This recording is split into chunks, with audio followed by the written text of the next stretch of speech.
صل على رسوله الكريم أما بعد فأعوذ بالله من الشيطان الرجيم بسم الله الرحمن الرحيم قال الله تبارك وتعالى في القرآن المجيد والفرقان الحميد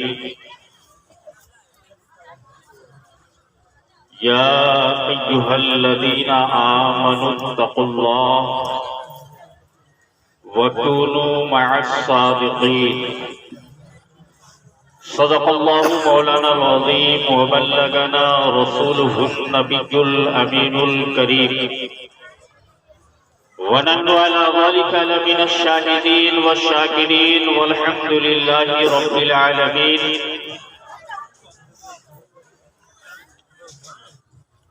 آئیے ہم اور آپ عقیدت و محبت کے ساتھ گنبد خضرا میں آرام فرمانے والے آقا و مولا حضور احمد مجتبی محمد مصطفیٰ صلی اللہ علیہ وسلم کی مقدس بارگاہ میں ادب و احترام کے ساتھ درود و سلام کی ڈالی نچھاور کریں پڑھیں بآواز بلند اللہم صلی علی سیدنا شفیعنا حبیبنا مولانا محمد بارک صلی علیہ صلاة و سلام علیکہ یا رسول اللہ صلی اللہ تعالی علیہ وسلم۔ محترم حضرات،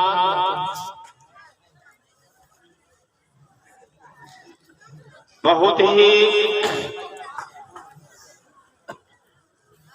قسمت والے ہیں کہ ہمارے اور آپ کے بیچ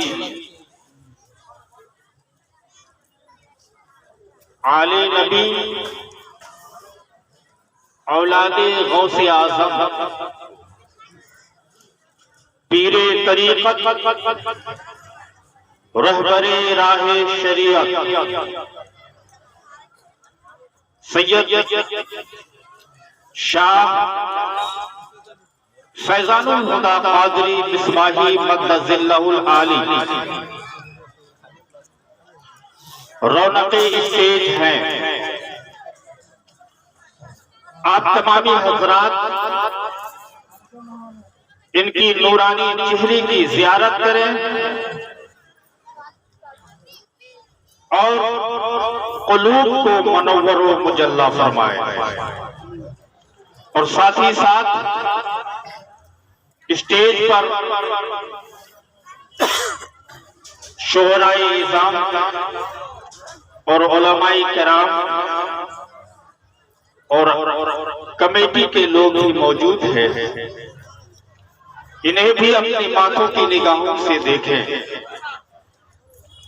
اور تھوڑی دیر کے لیے میں آپ کے سامنے حاضر آیا، ایک مرتبہ نبی اور آل نبی پر درود پاک کی ڈالی نچھاور کریں، پڑھیں بآواز بلند اللہم صلی علی سیدنا شفیعنا حبیبنا و مولانا محمد بارک صلی علیہ صلاۃ و سلام علیکہ یا رسول اللہ صلی اللہ تعالی علیہ وسلم۔ کی محمد سے وفا تو نے تو ہم تیرے ہیں، کی محمد سے وفا تو نے تو ہم تیرے ہیں، یہ جہاں چیز کیا لوح و قلم تیرے ہیں، یہ جہاں چیز کیا لوح و قلم تیرے ہیں۔ اور بوسہ جو لے لیا ہے نبی کے مزار کا، بوسہ جو لے لیا ہے نبی کے مزار کا، ہے عرش پر دماغ نسیم بہار کا، ہے عرش پر دماغ نسیم بہار کا۔ ذرا شعر سنیں، شاعر وجد میں آ کر کہتا ہے جنت کے سارے پھول اب بھی رنگ کے سول، جنت کے سارے پھول اب بھی رنگ کے دول، لائے تو کوئی کاٹا نبی کے دیار کا، لائے تو کوئی کاٹا نبی کے دیار کا، عزیزان ملت اسلامیہ، میں نے آپ کے سامنے جس آیت مقدسہ کو موضوع سخن بنایا ہے، رب تبارک و تعالیٰ قرآن مجید میں ارشاد فرماتا ہے، یا ایھا الذین آمنوا اتقوا اللہ وکونوا مع الصادقین، اے ایمان والو اللہ سے ڈرو اور سچوں کے ساتھ ہو جاؤ۔ عزیزان ملت اسلامیہ، میں کہنا چاہتا ہوں، رب قرآن میں کن لوگوں سے خطاب کر رہا ہے، کن لوگوں سے خطاب کر رہا ہے، کن لوگوں سے کہا جا رہا ہے، کن لوگوں سے کہا جا رہا ہے؟ تو میرے ملت کے نوجوانوں سنو، رب فرما رہا ہے، اے ایمان والو اللہ سے ڈرو اور سچوں کے ساتھ ہو جاؤ۔ یہ خطاب کسی دوسرے کے ساتھ نہیں کی جا رہی ہے، کسی کافر سے نہیں کی جا رہی ہے، کسی دیوبندی سے یہ خطاب نہیں ہے، بلکہ یہ خطاب ہے مومنوں سے، خطاب ہے مومنوں سے کہا جا رہا ہے، صاحب ایمان سے کہا جا رہا ہے، جو صدیق کی محبت لیے ہوئے ہیں، غوث اعظم کی محبت لیے ہوئے ہیں، خواجہ معین الدین چشتی کی محبت لیے ہوئے ہیں، شاذلیہ کی محبت لیے ہوئے ہیں، ان سے خطاب ہو رہا ہے، اے ایمان والو اللہ سے ڈرو اور سچوں کے ساتھ ہو جاؤ۔ سچے کی جماعت کون سی جماعت ہے؟ سچوں کی جماعت صدیق اکبر کی جماعت ہے، صحابہ کی جماعت ہے، تابعین کی جماعت ہے، تبع تابعین کی جماعت ہے۔ اللہ تبارک و تعالیٰ کہتا ہے یہ سچوں کی جماعت ہے اور یہ کاملین سچوں کی جماعت ہے، غوث کی جماعت سچوں کی جماعت ہے۔ میرے ملت کے نوجوانوں، اور یہ کاملین کے بارے میں آیا ہے کہ جب تم اپنی عاقبت کو سنوارنا چاہتے ہو، اپنے ایمان کی محافظت چاہتے ہو، اپنی ایمان کی سلامتی چاہتے ہو، تو میرے ملت کے نوجوانوں اللہ سے ڈرنے کے بعد ان جماعتوں میں شامل ہو جاؤ، ان جماعتوں سے محبت کرنے والا بن جاؤ، تمہاری ایمان کی حفاظت ہو جائے گی اور تم دنیا میں کامیاب ہو جاؤ گے اور آخرت میں بھی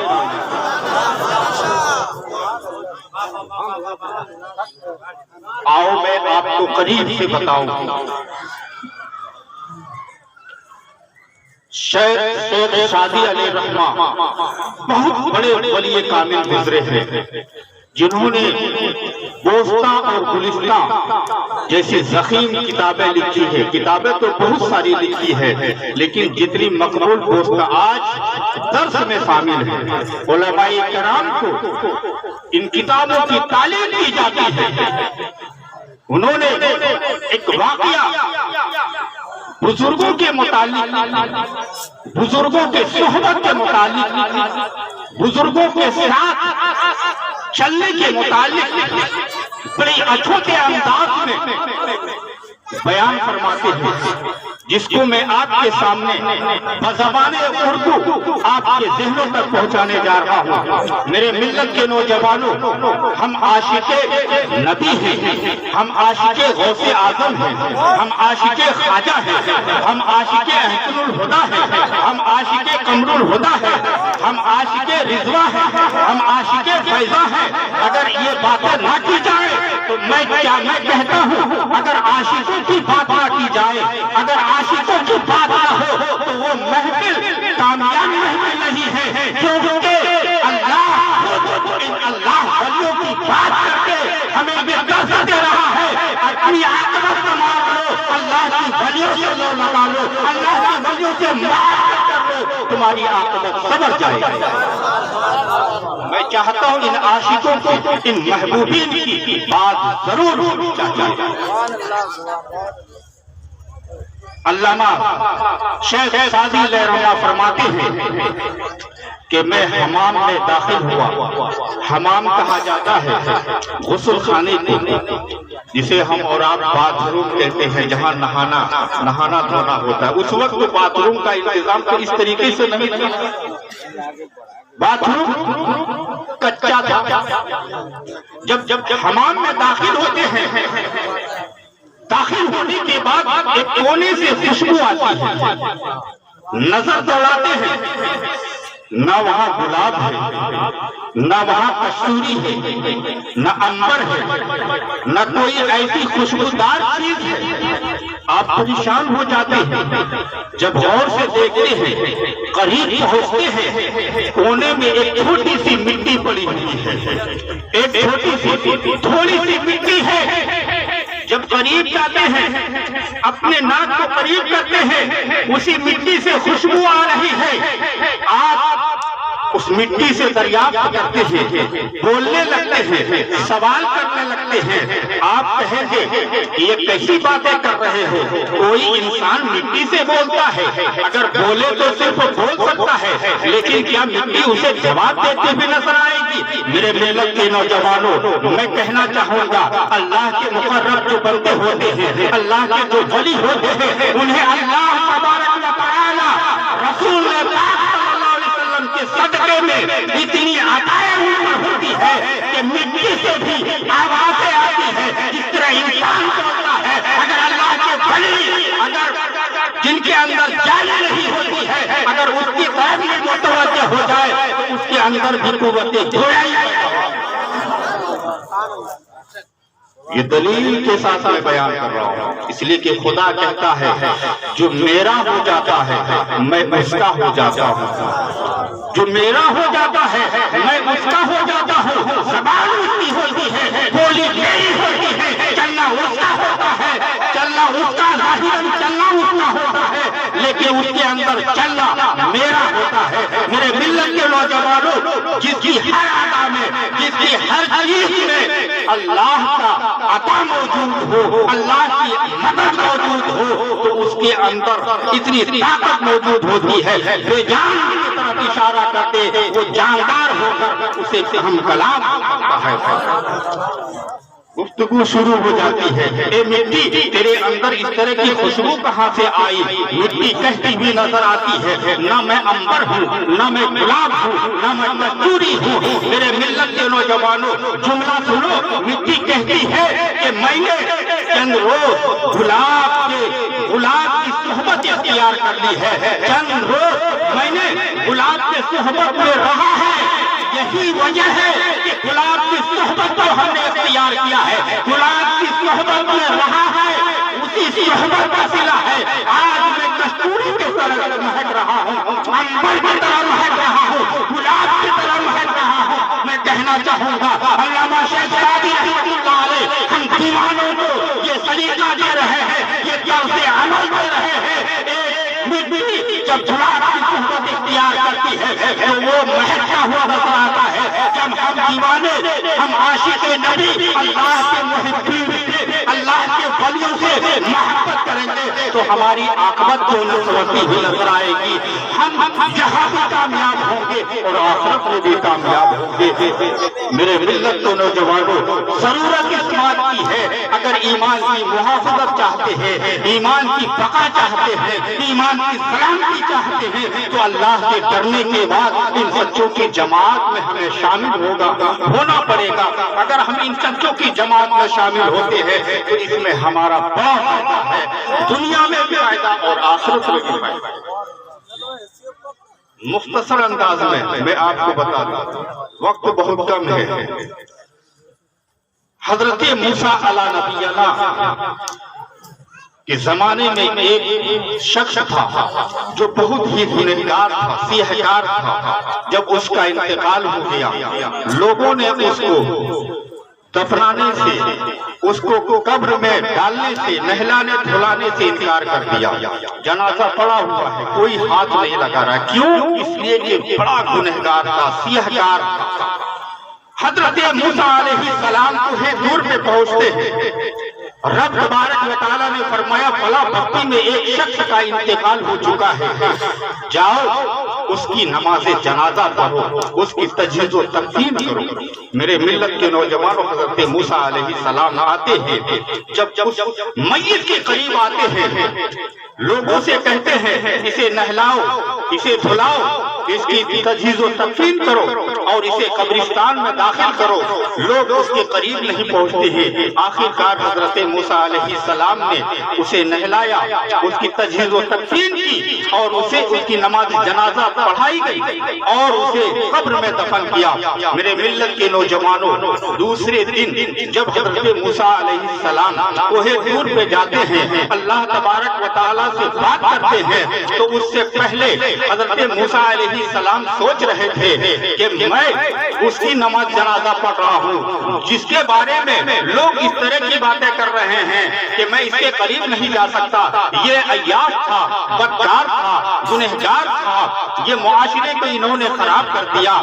اے اللہ, اس کی نماز جنازے پڑھنے کی تُونے حکم دیا ہے, آخر وجہ کیا ہے؟ تو رب تبارک و تعالیٰ نے فرمایا, اے موسیٰ, وہ شخص گنہگار تھا, سیاہکار تھا, بدکار تھا, لیکن اس کی ایک عادت تھی. ایک عادت یہ تھی کہ روزانہ آسمان کی طرف منہ کر کے میری بارگاہ میں یہ الفاظ کہتا تھا, اپنی گناہ اپنی زبان سے یہ ضرور کہتا تھا, مولا میں گنہگار ہوں, سیاہکار ہوں, خطاکار ہوں, لیکن میں تیرے محبوب بندوں سے پیار کرتا ہوں, میں تیرے صالحین سے محبت کرتا ہوں. اے مولا, میں گنہگار ہوں لیکن صالحین سے محبت کرتا ہوں, اللہ کے ولیوں سے عقیدت کرتا ہوں. مولا, میں گنہگار ہوں, میں فاسق ہوں, لیکن جو فاسق ہے, جو گنہگار ہے, میں اس سے نفرت کرتا ہوں. فاسق ضرور ہوں لیکن فاسقوں سے نفرت کرتا ہوں. اے اللہ, تو نہیں رحم کرے گا تو دنیا میں کون رحم کرے گا؟ اے اللہ, تو نہیں بخشے گا, تو نہیں مہربانی کرے گا تو کون مہربان بنے گا؟ دنیا بے وفا ہے, مولا تو ارحم الراحمین ہے, تو ہماری اوپر رحم فرما. میرے ملت کے نوجوانوں, اسی لیے یہ ادائیں اور یہ التجا مجھے اتنی بھا گئی کہ میں نے اس کے سارے گناہوں کو معاف کر دیا اور جنت کا مژدہ دلا دیا. اور اے موسیٰ, صرف جنتی کا مژدہ ہی نہیں بلکہ میں نے اللہ کے ولیوں میں بھی شامل کر دیا. میرے ملت کے نوجوانوں, ایک محبت کوئی ادا نہیں ہے, کوئی نیکی نہیں ہے, صرف صالحین کی محبت ان کے اندر ہے. جس ادا کو لے کر اللہ تعالیٰ نے اس کے سارے گناہ کو معاف بھی کر دیا اور اللہ کے ولیوں کی فہرست میں بھی داخل کر دیا. اللہ تبارک و تعالیٰ سے دعا ہے, اللہ تعالیٰ ہمیں اور آپ کو صالحین سے محبت کرنے کی توفیق عطا فرمائے, اولیاء اعظام سے بے انتہا عقیدت رکھنے کی توفیق عطا فرمائے. آمین ثم آمین. وآخر دعوانا ان الحمد للہ رب العالمین. استغفر اللہ رب من کل ذنب واتوب الیہ. السلام علیکم ورحمۃ اللہ وبرکاتہ.